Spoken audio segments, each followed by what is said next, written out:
So hey guys, namaste everyone. Hope you guys all are fine and welcome to the new video. So আমি আছি এখন হচ্ছে এই যে নিউ জলপাইগুড়ি স্টেশনের বাইরে। এটা দেখে বুঝতে পারছো হয়তো অনেকে নিউ জলপাইগুড়ি স্টেশনের বাইরে রয়েছে। সো আজকের আমি তোমাদেরকে দেখাবো নিউ জলপাইগুড়ি স্টেশনে, মানে যে কোনো স্টেশনেই তোমরা বুক করতে পারবে রিটায়ারিং রুম। সো আমি আজকে নিউ জলপাইগুড়িতে রিটায়ারিং রুম বুক করে দেখাবো কিভাবে তোমরা বুক করবে বা কী কী ফেসিলিটিস থাকে। অ্যাপ্রক্স মানে সব স্টেশনেই মোটামুটি সেম টাইপেরই প্রাইস থাকে, মোটামুটি একই সার্ভিস থাকে। সো ওটাই তোমাদেরকে আজকে দেখাবো। চ্যানেলে যারা নতুন আছো অবশ্যই চ্যানেলটাকে সাবস্ক্রাইব করে দেবে আর সাথে থাকো। যে কোনো রেল স্টেশনে গিয়ে তোমরা ট্রেন ধরতে গিয়ে দেখলে ট্রেন লেট আছে বা অনেক রাতে পৌঁছে গেছো, গাড়ি পাচ্ছ না, তাই যেতে পারছো না গন্তব্যস্থলে, তখন তোমরা হোটেল না নিয়ে মানে কম পয়সায় এই রিটায়ারিং রুমগুলো নিতে পারবে। সেটাই আজকে তোমাদেরকে দেখাবো। চলো, এই হচ্ছে নিউ জলপাইগুড়ি স্টেশনের বাইরে। আমি ভেতরে যাব, চলো ভেতরে যাই।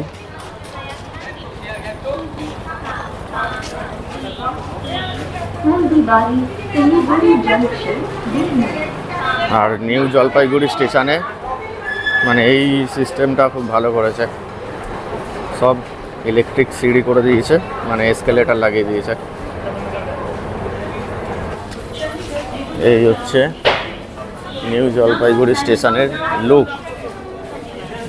দেখো কোনো ট্রেন এসছে তাই জন্য এত ভিড়, এত লোকজন এসছে, কোনো একটা ট্রেন ঢুকেছে তাই জন্য।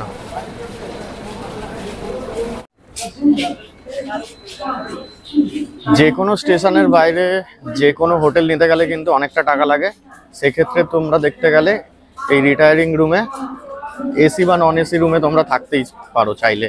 এখানে দেখো কতগুলো ট্রেন দাঁড়িয়ে রয়েছে। আমি যাব হচ্ছে নিচে, এইদিকে লেফট সাইডে যাব, মানে এখানে রিটায়ারিং রুমটা রয়েছে হচ্ছে এই দিকটা, এই দিকটা।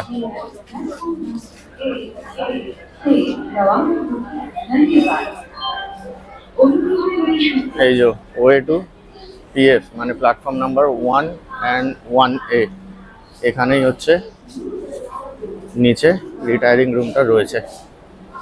চলো,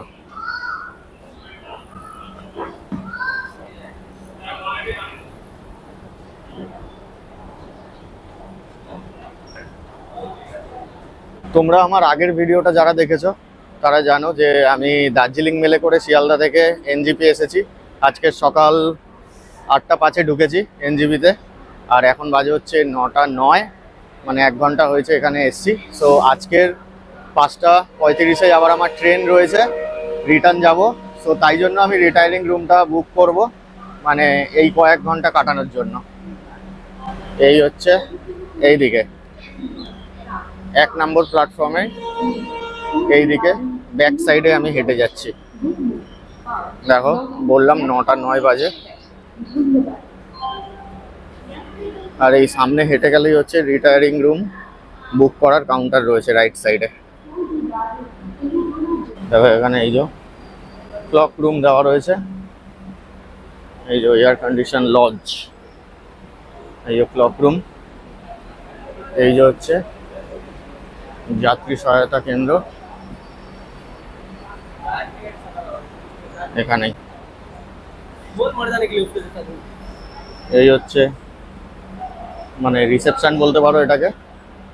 আর এখানে সব দেওয়া রয়েছে রেক। দেখো আমি তোমাদেরকে এটা দেখিয়ে দিচ্ছি। এই হচ্ছে এনজিপিতে আপনাকে স্বাগতম, বিশ্রামালয় এবং ডরমেটারিতে রুম বেড উপলব্ধ আছে। এই হচ্ছে এটা দেখো বাংলায় লেখা, আমি বাংলাটাই দেখাই, আর এখানে হচ্ছে হিন্দিতে লেখা রয়েছে, এখানে ইংলিশে, আমি বাংলাটাই দেখাই। এই যে কোন রুমের কত ভাড়া, কতক্ষণ থাকতে পারবে সব দেওয়া রয়েছে, বাদ বাকি আমি তাও বলে দেবো। চলো দেখি, এখানেও দেওয়া রয়েছে, লিখে দেওয়া রয়েছে। দেখো এখানে তোমরা পজ করে দেখে নিও এগুলো, এছাড়াও আমি বলে দেবো।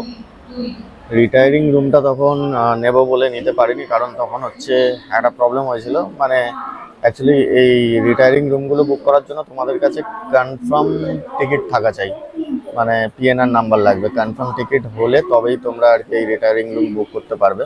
আমার কাছে ছিল, কনফার্ম টিকিটই আছে আমার, বাট পিএনআর নাম্বার দিয়েছি, দেওয়ার পরে মানে আমি যে নামে অ্যাকচুয়ালি বুক করেছি আর আইডি কার্ড লাগে, আইডি কার্ড যখন দিয়েছি আইডি কার্ডের নাম আর আমি যে নামে বুক করেছি সেই নামটা ম্যাচ করেনি, তাই জন্য আর কি দেয়নি। আর রেট তো আমি দেখালাম তোমাদেরকে, তাও বলে দিই, মানে ডরমেটারি রুম মানে যেখানে অনেক কটা বেড থাকবে, অনেকে থাকবে, মানে সবার একটা করে আলাদা বেডই থাকবে। ওটা হচ্ছে নন এসিতে 250 টাকা পড়বে 12 ঘন্টার জন্য, আর এসিতে হচ্ছে 440 টাকা। মানে এসিটায় একটু কম বেড থাকবে, মানে 4-5টা বেড থাকবে, কিন্তু ডরমেটারিতে মোটামুটি 10-15টা 20টা বেডও থাকতে পারে এরকম। মানে এটা হচ্ছে ভাড়া, আর মিনিমাম হচ্ছে 12 ঘন্টা, আর 24 ঘন্টার জন্যও পেতে পারো। সো তাই জন্য আমি আর নিতে পারিনি ওই রিটায়ারিং রুম।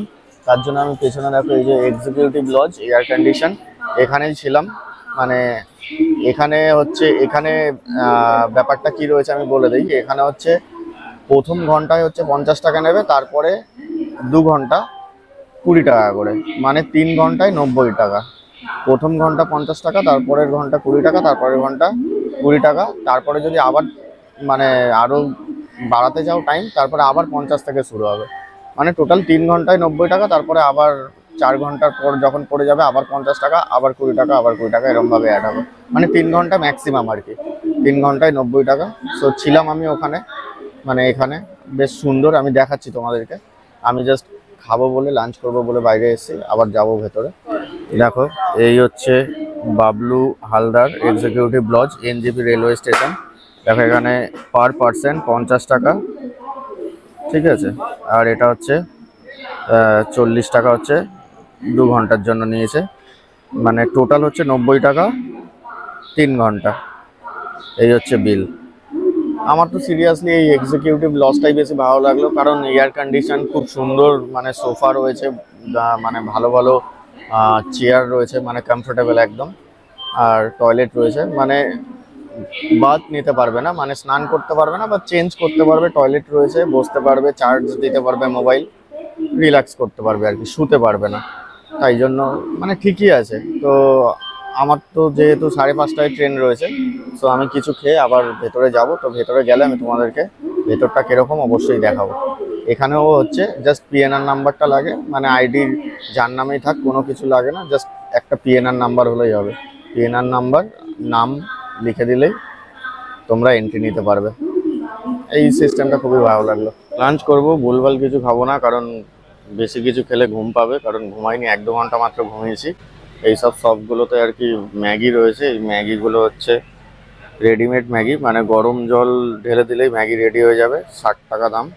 আর এখানে ডিম টোস্ট আছে মনে হয়। আর ওই দিকের শপটায় হচ্ছে এগ প্যাটিস, তারপরে চিকেন প্যাটিস, পনির প্যাটিস এসব ছিল। দেখি কি খাওয়া যায়, এখানে কি আছে দেখি। ফাইনালি একটা ম্যাগি নিয়ে নিয়েছি অনেক ভেবেচিন্তে। এই হচ্ছে ম্যাগি, মানে এটা রেডি ছিল, খালি গরম জল দিয়ে রেডি করে দিল, 60 টাকা। সো ম্যাগি খাবো এখন। ম্যাগিটা মোটামুটি ভালোই খেতে। আমার অ্যাকচুয়ালি শুকনো খাবার খুব বেশি ভালো লাগে না, তাই জন্য ম্যাগি নিলাম। অল্প জল দিতে বলেছিলাম, তাই জন্য একটু ড্রাই রয়েছে, বেশি জল দিলে টেস্টটা নষ্ট হয়ে যায়। আর এখানে চলে এসছে একটা হাওড়া নিউ জলপাইগুড়ি বন্দে ভারত, মানে এই জাস্ট ঢুকছে, এই হাওড়া নিউ জলপাইগুড়ি বন্দে ভারত এক্সপ্রেস, মানে হাওড়া টু এনজেপি। আবার একটা টিকিট নিয়েছি, 3 ঘন্টা 90 টাকা। ঢুকে পড়েছি ভেতরে। আর এই হচ্ছে ভেতরের ভিউ। এরকম এই সোফা রয়েছে, এসি রয়েছে, চার্জার পয়েন্ট রয়েছে, পাখা রয়েছে, আর আমি এই সোফায় বসে রয়েছি। এই হচ্ছে ভেতরের ভিউ, ফুল এসি।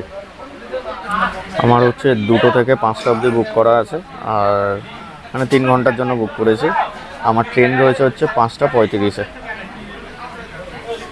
সো 3 ঘন্টা একটু রেস্ট নিয়ে নেই, তারপরে ড্রেসটাও চেঞ্জ করে তারপরে বেরাবো। সো ড্রেস চেঞ্জ করে ফেলেছি, করে বেরিয়ে পড়লাম। এই হচ্ছে রিসেপশন ছিল এটা, এখানে আমি 10 টাকা পাবো, এই যে রিটার্ন পাবো 10 টাকা আর কি, 100 টাকা দিয়েছিলাম। সেই সকাল 9:30 থেকে এখন বাজে হচ্ছে 5টা, মানে এতক্ষণ এই মানে এখানে বসে বসেই কাটিয়ে দিলাম এনজেপি স্টেশনে। সো জাস্ট একটা ইনফরমেশান দিলাম তোমাদেরকে, তোমাদেরও যদি এরকম কোনো সিচুয়েশান হয়, মানে ট্রেন লেট করেছে বা বেশি তাড়াতাড়ি চলে এসছো, সো তোমরা এটা ইউজ করতে পারবে এই রুমগুলো। কম পয়সায় আর কি থাকতে পারবে।